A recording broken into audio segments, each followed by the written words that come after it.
For the Artemis moon rocket to take off this fall, I got to thinking about another St. Louis woman who moved from music to space travel. At least that's what she said. Lucia Pamela was, by the way, the mother of former St. Louis Rams owner Georgia Frontiere. But Lucia Pamela's real claim to fame was her trip to the moon, ahead of Neil Armstrong. Her Wikipedia entry describes her as a musician and an eccentric. Oh, we have landed on the moon. I'm so excited. I see people. Must be the moon people. Oh, and I didn't mention that while she was on the moon, she recorded a record album. Eeny, miny, moe, Moontown is a place to go. The late Lucia Pamela, she died in 2002 at the age of 98, was known for her quirky songs and her quirky personality. She spent the first part of her life in St. Louis, where her daughter Georgia was born and raised. But Lucia didn't make the album until she was 65 years old and living in Fresno, California. And I wanted to know about the early days in St. Louis that led her to the moon. And we found out a lot of facts as well as plenty of twists and turns. That's her, this might be her, we'll get to that. But separating fact from fiction, that became the problem, because after all, this was someone who said she went to the moon in early 1969. Oh, I see animals. Let's take a walk on the moon. Come on. Recorded an album, and then later put out a companion coloring I book. was walking on the moon. I met a little cow, and this is what she said to me. The songs are not very good by mainstream musical standards, but they fit nicely into a fringe genre known as outsider music. Just anything that was kind of crazy but sincere. That's New Jersey disc jockey Erwin Chusid, the original champion of outsider music, which he was featuring on one of his radio shows when someone sent him Lucia's Into Outer Space album. I played it frequently. It got really good audience response. Popular item. He liked it so much that he got it re-released as a CD in 1992 and decided to write a chapter about Lucia Pamela in a book about outsider music.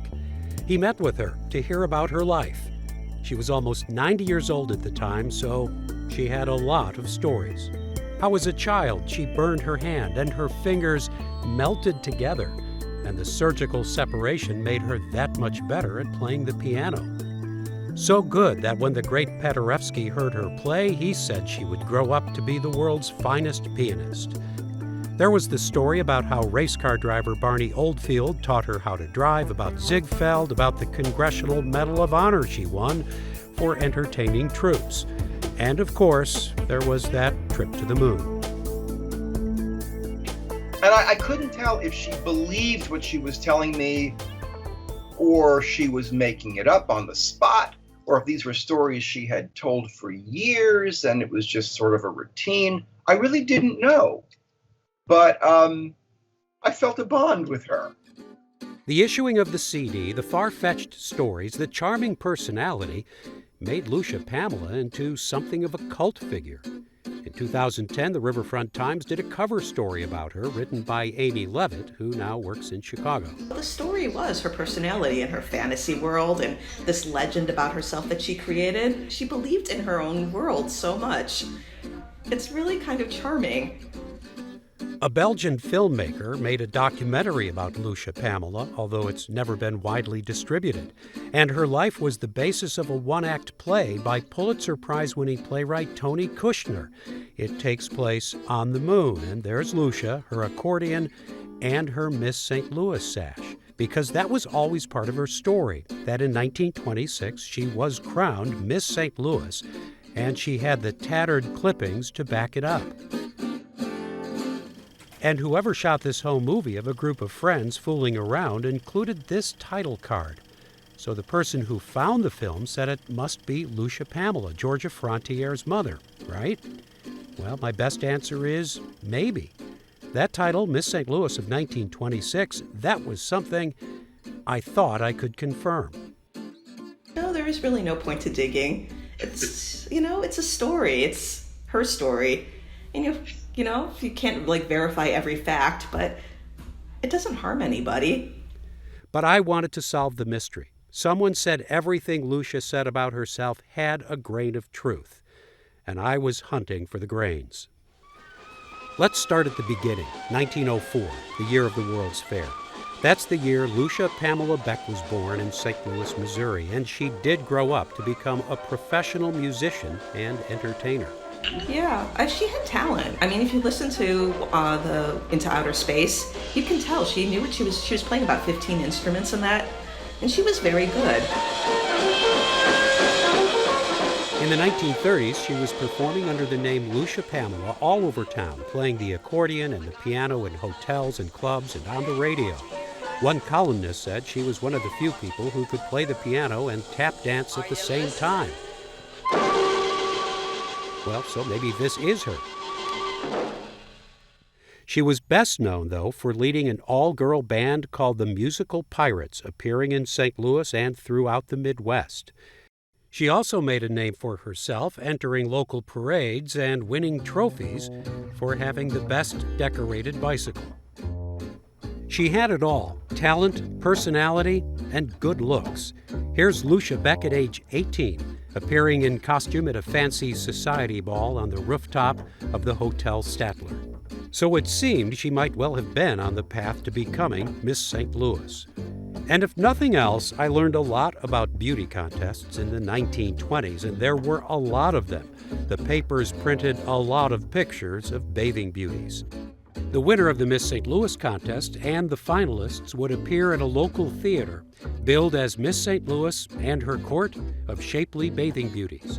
But more than that, Miss St. Louis of 1926, if it was Lucia Pamela, would have gone to Atlantic City. In the first years of the Miss America pageant, contestants came from big cities. They had won a beauty contest sponsored by their local paper. Here, it was the St. Louis Times. So I got a hold of microfilm of the St. Louis Times for the summer of 1926, and there was a lot of coverage of the Miss St. Louis contest. Entrants were being featured on a daily basis, although not Lucia. The final judging event, this was a big deal. It would take place at the old Coliseum. And there she was, the 1926 winner of the Miss St. Louis contest, Corinne Groves. So where was Lucia? Maybe somewhere in the group photo. Here are all the 25 finalists who would be appearing in the theater. Now we're going to read if she's in the 25 finalists. If not, I don't know what the explanation is, but let's find out. Loretta Gross, Pauline King, and Faye Gardner. Yeah, I got nothing. Huh. The last thing I wanted to do was fact check her. I don't want to do that. She told a story. Whether she believes it, whether she thinks it's fantasy, doesn't concern me. But I was in too deep. Maybe there were some other Miss St. Louis contests. And Lucia had that clipping. And it took some time to find it, but I did. It wasn't the Miss St. Louis contest of 1926, but Miss St. Louis contest of 1925. Maybe she just got the year wrong, because there she is in the group shot wearing her Miss Tip-Top bottling sash. Well, if she got the year wrong, she also got the winner wrong, because Miss St. Louis of 1925 was Dorothy Rashko. But here, at least maybe, was the grain of truth. It's a story. It's her story. And you can't like verify every fact, but it doesn't harm anybody. So as for the home movies, well, maybe that's Corinne Groves, the real Miss St. Louis of 1926. Or maybe by then Lucia and her friends were already rewriting her life story, or maybe it was just an inside joke. Still, it became part of the Lucia Pamela story.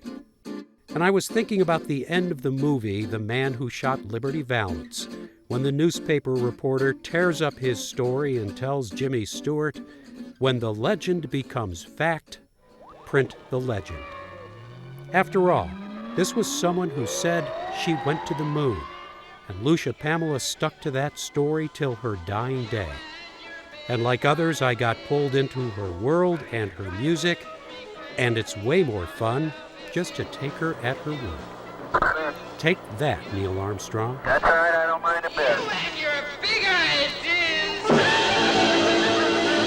For Living St. Louis, I'm Jim Kircher.